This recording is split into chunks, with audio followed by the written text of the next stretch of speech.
All right, what I want you to do is play along with me, because then you'll get a better sense of what I'm going to try to show you. So the first thing is, what is this?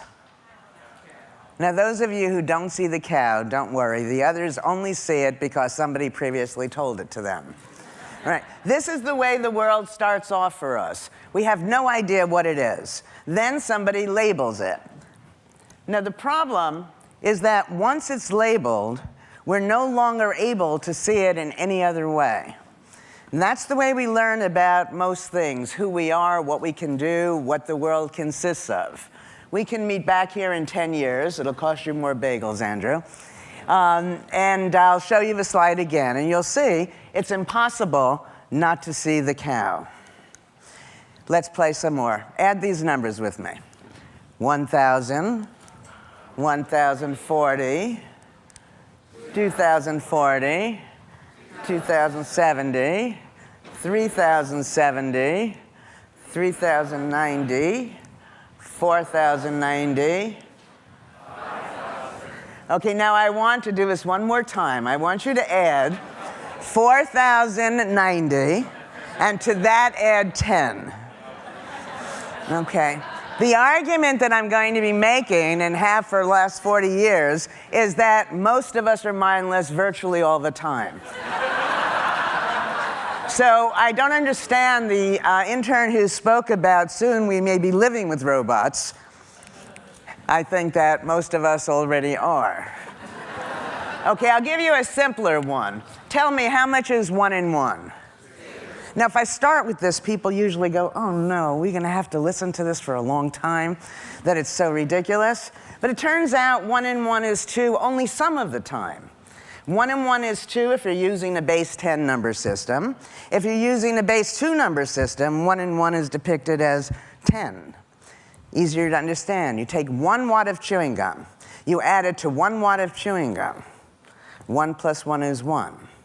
So I want to argue that almost all that we think we know is wrong in at least some context. But we'll go further. Do you know David Copperfield, the famous magician?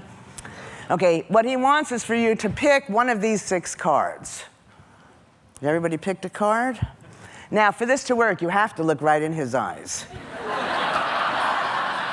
Okay, and he makes sure he doesn't know you, but he's going to tell you which card you selected. Look, your card is gone. Now, for how many of you is your card gone? Yes, you see, I'll have to talk later to the rest of you who wouldn't raise your hands. And the reason for that is every card is different. Okay, so what happens is we don't see what's right in front of us, we don't see what's to the right, to the left, and all the while we're oblivious to the fact that we're basically not there. So for those of you over, let's say, 45, tell me yourselves, the person sitting next to you, what you do, you're driving along on ice and the car starts to skid. What do you do? Okay, and what you're being told by everybody in the audience is that you gently pump your brakes. Now, that made sense years ago when we learned how to drive. However, now that we have anti-lock brakes, that very thing we learned for safety's sake is now dangerous. What you do with anti-lock brakes is you firmly step on the brake. And the point of that is that this mindlessness is not stupidity. It's behavior that made sense at time 1. We took it in without questioning it. We're using it over and over again. Things are slowly changing, and we're oblivious to it. And at some point, the behavior that made sense now doesn't.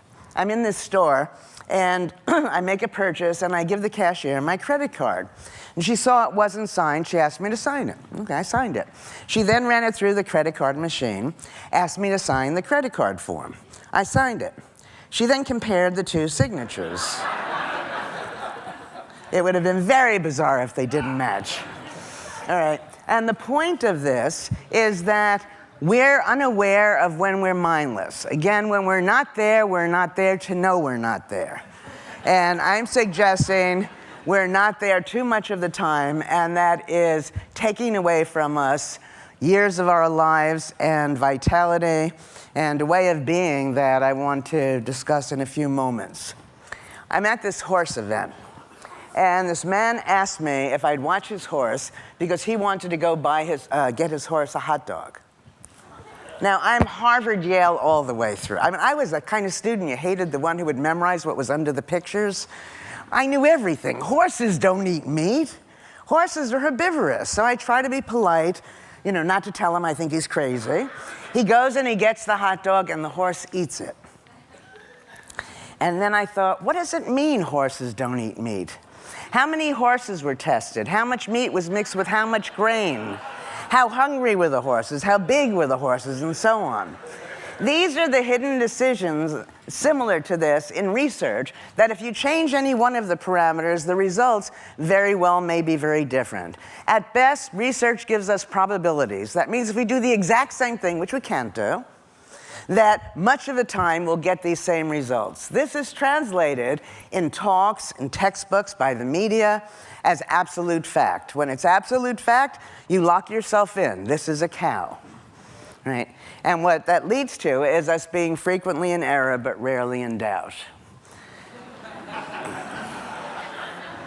The way to understand mindlessness, it's an inactive state that's characterized by reliance of distinctions and categories we drew in the past. So the past is guiding. We're not there in the present, we're oblivious to it. We're trapped in a single perspective. We're insensitive to context. And rules and routines that might have made sense at time one but no longer make sense are still governing our behavior.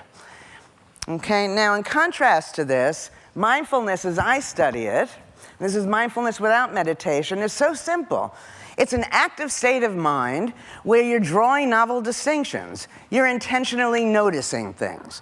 When you're noticing things, you're in the present. Everybody says, be in the present. And again, the problem is when you're not there, you don't know that you're not there.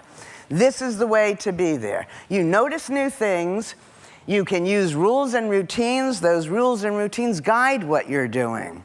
And the experience of this mindfulness, of this active noticing, is the feeling of engagement.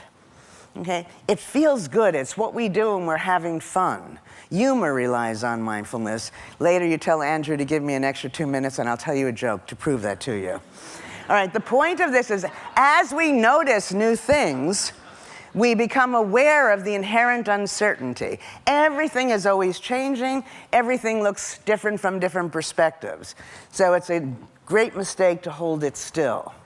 Now, the time and money we spend trying to increase health, creativity, and vitality, I suggest would not be necessary if we didn't teach people to be mindless in the first place. All right? But there are ways for us now to learn to be mindful, even though we've gone through a system of education and have been trained in families and so on not to be there. No matter what we're doing, giving a talk, listening to a talk, playing golf, eating a sandwich, no matter what, you're doing it in one of these two ways, mindlessly or mindfully. Okay, now, I'm an academic, right? So I can't say what I really think because it's in print. I say most of our suffering. I really mean all. All of our suffering. Psychological and physical is the direct or indirect effect of mindlessness. So for over 35 years, I started when I was 10 years old. In study after study, we teach people one way or the other to be mindful in the fashion that I explained before. And what we'd find are measurable benefits to our creativity, our competence, our psychological well-being, and our physical health. Here are just some of the results. There's obviously not enough time to go through all of it, but you see we go from an increase in innovation to an increase in neonatal health. People live longer, all right? And I've got hard data on each of these. Okay, people know if we're mindful or mindless. So John Savloka and I did this little study a while ago. We had people that were going to sell magazines door to door. We had one group learn the script and then go give it. We had the other people learn the script, but then when you give it, we said just make it new in very subtle ways that only you would know.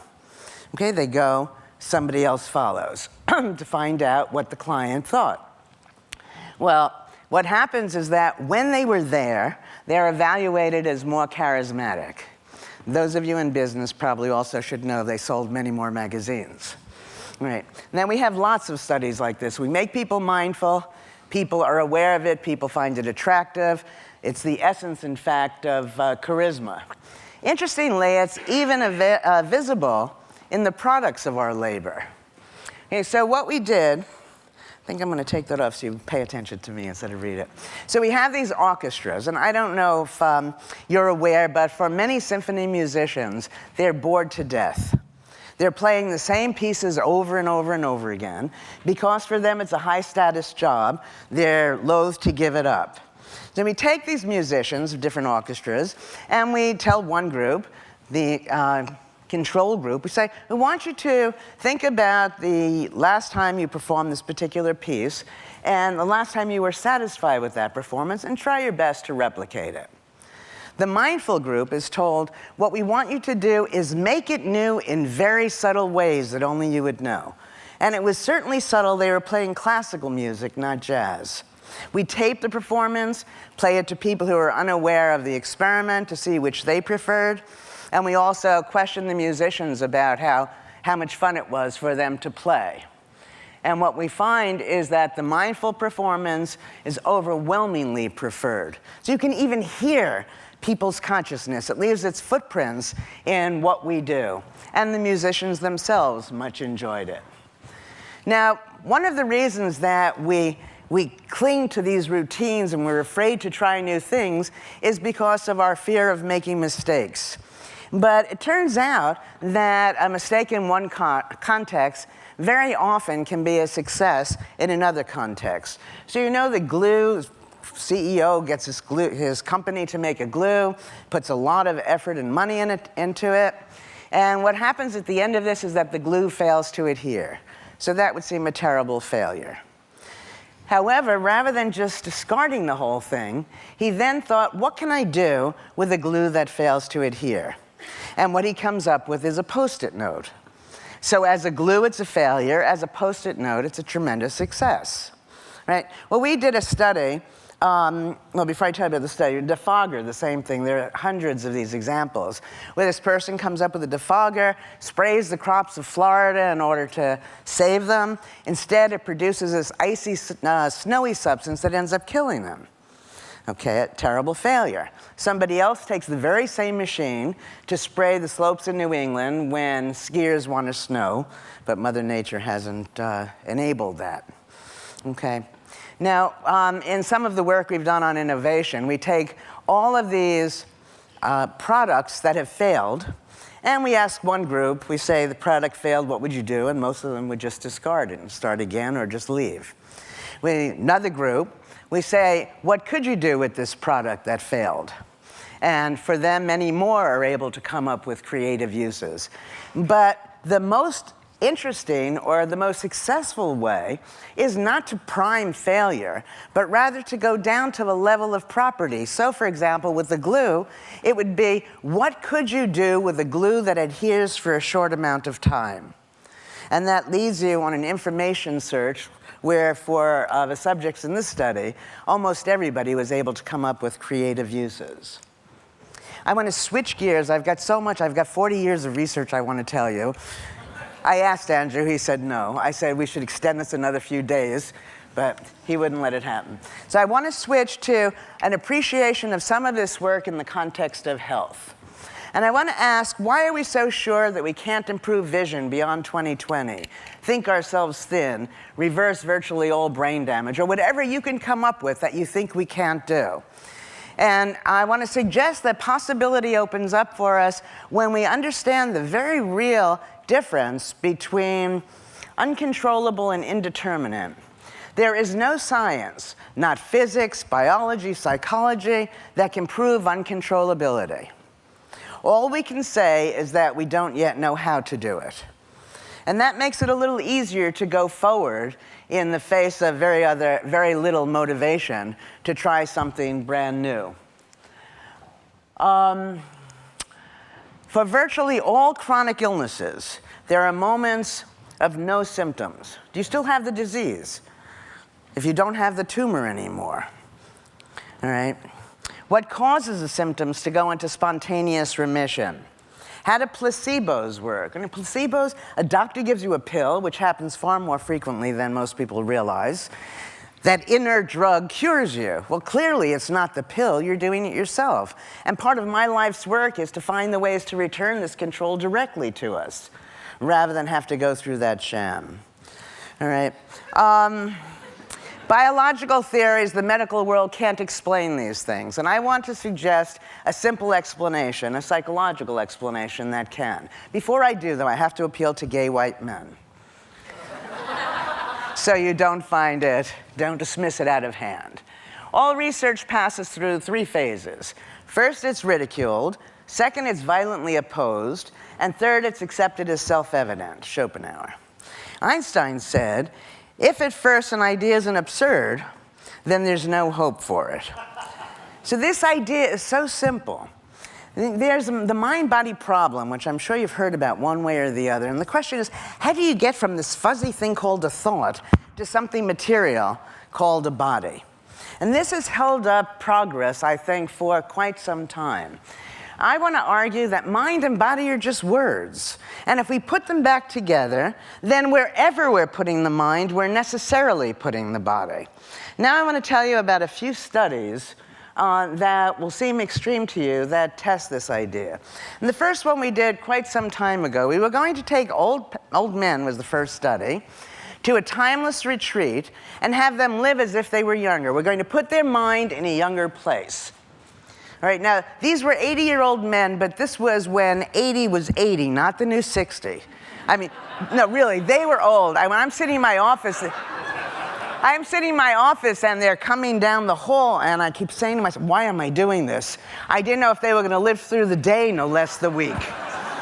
Okay, it's important to put it in context. Okay, so they're going to spend the time surrounded by props from the past, speaking of the past in the present tense, watching movies from the past, but again, as if now, then was now.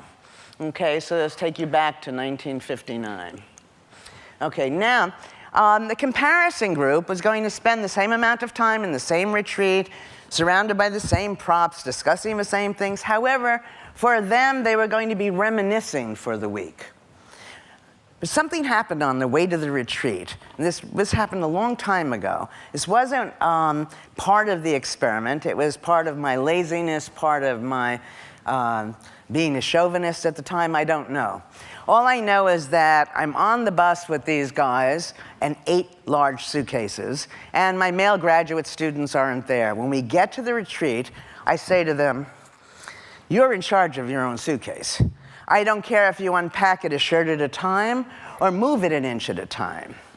Now, this was so drastically different from the way these men had been treated, coddled, overloved, that even this control group showed incredible change, but just not as much as the experimental group. When is the last time you heard hearing improve for anybody, less people in their 80s? Memory. It's supposed to be only one way downhill. Well, that's not what we keep finding. In addition to that, for the experimental group, their vision improved. Their arthritic symptoms were all reduced. And we took photographs of everybody at the beginning and then at the end, and they were evaluated by people, again, who knew nothing of the study, as looking younger. Now bring it fast forward. We have these chambermaids. We asked the chambermaids, how much exercise do you get? They say, we don't get any exercise. Well, that's bizarre. That's all they do.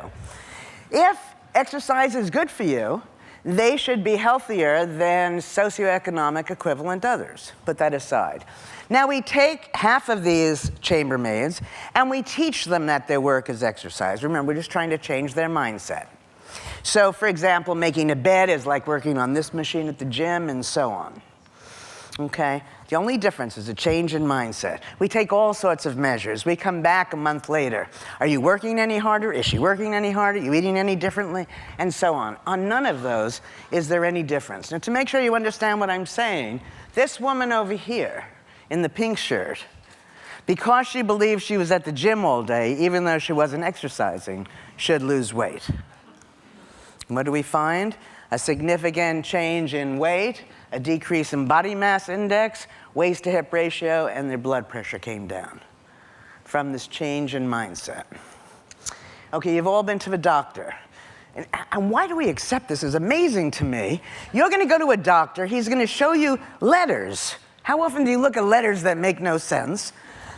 Usually in black and white. And then in this stressful situation, he's going to tell you how good your vision is, and we buy it. Right? I don't know about you, but if I'm hungry, I can see the restaurant sign quite a distance away. Now, something built into this eye chart, if you look at it, I realize, my goodness, the letters get progressively smaller. What that is telling us is soon we're not going to be able to see.